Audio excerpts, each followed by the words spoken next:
दोस्तों, ये कहानी है छोटे से कस्बे औली की, जहाँ साहिल और अपूर्व अपनी अपनी गर्लफ्रेंड के साथ घूमने गया था। आइए सुनते हैं अपूर्व की आप बीती। रागनी मेरी गर्लफ्रेंड थी और साहिल की गर्लफ्रेंड थी हर्षिता। हम लोग चारों ने औली टूर का प्लान बनाया था। छुट्टियों के वक्त थे तो हम सभी ने मस्ती करने की ठान ली थी। अगले ही दिन हम लोग अपनी बाइक से निकल आए। औली पहुंचकर हम सभी को काफी मजा आ रहा था। मुझे ऐसा लग रहा था जैसे जिंदगी में अगर औली नहीं आता तो कितना कुछ छूट गया होता। दिन भर घूमने फिरने के बाद रात भी वहीं गुजारने का प्लान बना। वैसे रुकने के लिए होटल भी आसानी से मिल रहा था, लेकिन ये रागनी की जिद थी कि सुबह की लालिमा पहाड़ों की ऊपरी चोटी से देखना है। ये सुनकर साहिल भी उसका साथ देने लगा और हर्षिता भी इसके लिए हामी भर दी। उस वक्त किसी को मालूम नहीं था कि हमारे साथ क्या होने वाला है। हम सभी मिलकर उसी पहाड़ी की ऊपरी चोटी पर एक कैंप बना लिए। साहिल को फोटोग्राफी बहुत पसंद था, इसलिए वो जहां भी जाता अपना कैमरा लेकर ही जाता और वहां गुजारे गए हर एक पल को अपने कैमरे में कैद कर लेता। पिछले 5-6 साल से हम लोग महीने में एक बार टूर पर निकल ही जाते थे, लेकिन लॉकडाउन की वजह से आज बहुत लंबे समय के बाद हम लोग मिले और किसी अच्छे जगह पर आए थे। शायद इसी वजह से सारे लोग बहुत खुश नजर आ रहे थे। गाने बजाने का माहौल भी शुरू हो गया। हर्षिता की आवाज उस सुनसान सी चोटी पर दौड़ने लग गई। इतनी मीठी आवाज की पूछो मत।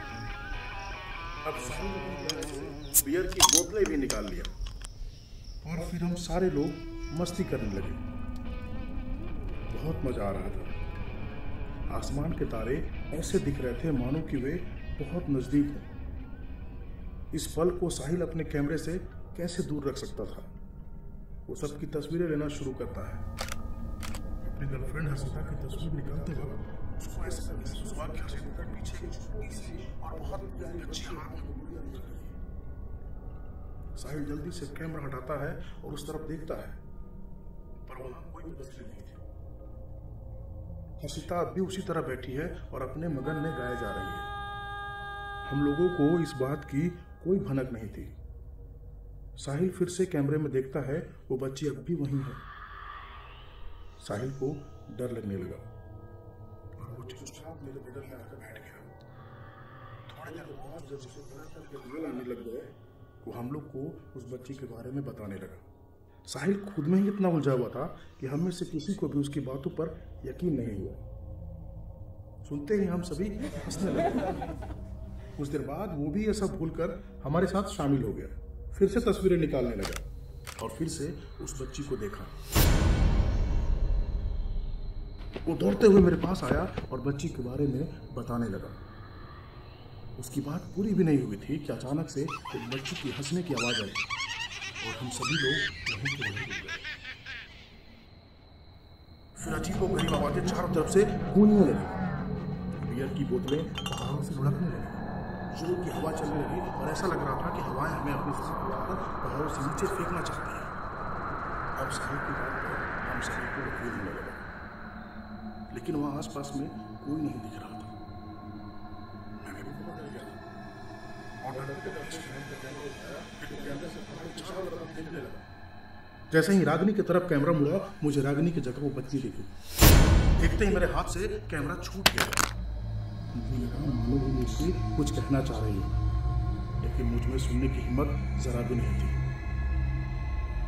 हम लोग अब वहां से निकलने का सोच ही रहे थे कि चारों ओर से तरह तरह की आवाजें आने लगी। उन आवाजों में बच्ची की हंसी इधर से उधर दौड़ रही थी।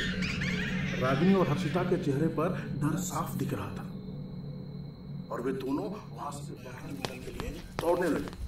रागिनी हर्षिता चिल्लाते हुए हम लोग उसके पीछे दौड़ना शुरू कर दी। हवाएं इतनी तेज हो गई थी कि पेड़ भी जमीन को छूकर जा रहे थे। हम सभी वहां से बाहर निकलना चाह रहे थे, लेकिन घूम घूम कर फिर से उसी जगह पर आ जाते जहां हमारा कैंप था। रागिनी और हर्षिता अब जोर जोर से रोने लगी। उन लोगों को लगने लगा कि अब हम लोग में से कोई भी नहीं बचेगा। फिर अचानक मेरे जहन में आया कि हम लोग साथ रहें तो एक दूसरे की ऊर्जा हमें मिलती रहेगी और हमें डर भी नहीं लगेगा। फिर मैंने सभी को एक दूसरे का हाथ पकड़ने को बोला। सभी लोग एक दूसरे का हाथ पकड़कर भगवान को याद करने लग गए और इसी तरह डरते प्रार्थना करते रात भर एक ही जगह पर बैठे रह गए। कोई भी हाथ छोड़ने या उठने की हिम्मत नहीं कर रहा था। जब मैंने अपने कानों में चिड़ियों की चींची सुना तो धीरे धीरे मैंने अपने आँख खोलने की हिम्मत की। देखा कि सुबह होने को है। फिर मैंने सभी को उठने के लिए बोला। इधर उधर देखने के बाद जल्दी से अपना सारा सामान उठाकर वहाँ से निकल गए। और बाहर आने के बाद जब हमें लोग बाग दिखे, रोड पर गाड़ियाँ चलती हुई दिखी, सच पूछूं तो हम लोग के जान में जान आई। दोस्तों, अगर आप भी किसी अनजान जगह पर घूमने निकलते हैं तो समय का ध्यान रखें और एकांत जगह पर अकेले इधर उधर नहीं जाएं।